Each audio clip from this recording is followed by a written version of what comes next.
Hi, Ox.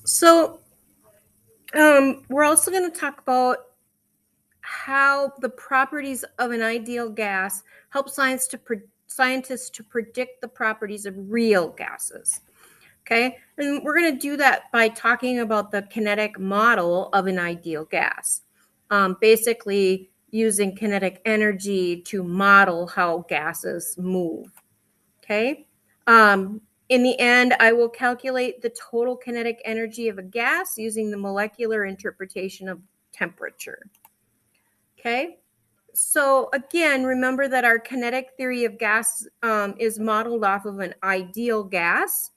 And remember, ideal means that, all of the particles are spheres, right? They're all little spheres. Any interactions between either the wall of the container or the molecules themselves are elastic. So that means that they bounce off of those different things without losing any kinetic energy. And they don't have any intermolecular forces, which means they don't attract each other. They don't repel each other. They're just kind of neutral. Okay. And that they are so small that their volume is much smaller than the volume of their container. So the volume of the container is much, much bigger than the teeny tiny molecules of gas. Okay. There's two things that you need to know. One is that the pressure and mean square velocity of the molecules of an ideal gas is equal to, so we have the pressure is 1/3 the density, right? This is the Greek letter rho. And so this is rho, which is density, times the velocity squared. Okay. And in this case, they're using the speed of light squared. Okay. And then you have the total internal energy of the ideal gas. So this is the total internal energy. Basically, we're comparing the energy to the temperature. Okay. So the total internal energy is going to be equal to 3/2 times the number of molecules times Kb, which is the Boltzmann constant. That Boltzmann constant is always 1.38 times 10 to the negative 23 joules per Kelvin. And then multiply that by the temperature. Remember that temperature has to be in Kelvin. Okay. So here's an example. We have nitrogen gas is sealed in a container at a temperature of 320 degrees Kelvin and a pressure of 1.01 times 10 to the 5th pascals. We want to calculate the mean square speed of the molecule. Okay, so we know that the pressure is 1.01 times 10 to the 5th pascals. And we know that the density, right, because they give us the mean density of nitrogen is 1.2 kilograms per meter cubed. So the density is 1.2. So we're going to put 1.2 into here, and then we're going to solve for c squared. Okay, so if we do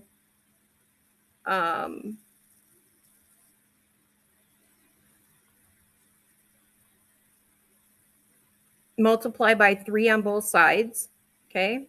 And then you have 3 times 1.01 times 10 to the 5th, and then divide by rho, so you have 1.2.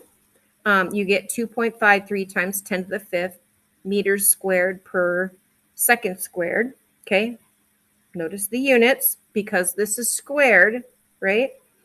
And then c squared is approximately the temperature. So the temperature would need to be 50% of the original value. Therefore, the original value is 320 Kelvin. Half of that would be 160 Kelvin. Okay. And then the second example is the example of the energy, the average kinetic energy. So if I have 2.5 moles of hydrogen and it's contained in a fixed volume of 1.25 cubic meters at a temperature of 175 degrees Celsius, what is the average kinetic energy of each atom? And so remember, we need to change our Celsius over to Kelvin. So we're going to do 175 plus 273. That's going to give us 448 Kelvin. Then we're going to use our equation for kinetic energy as 3/2 times that Boltzmann's constant times the temperature. So times the 448. So we do 3/2 times Boltzmann's constant, which is 1.38 times 10 to the negative 23rd, times 448. When you put that into your calculator, you get 9.27 times 10 to the negative 21 joules. Okay, so it's a very small amount of energy, but it's, an amount. And then B, what is the total energy of the gas? This is per molecule. Now we have to go with the number of molecules, right? So we know that the number of moles is equal to the number of molecules divided by Avogadro's number. So our N is going to be 2.5 moles times Avogadro's number, which is 6.02 times 10 to the 23rd atoms per mole. Okay. And that's going to give us 1.51 times 10 to the 24th atoms. Then if we multiply those together, we get 14,000 joules. Okay. So you should be able to calculate the total kinetic energy of a gas using the molecular interpretation of temperature.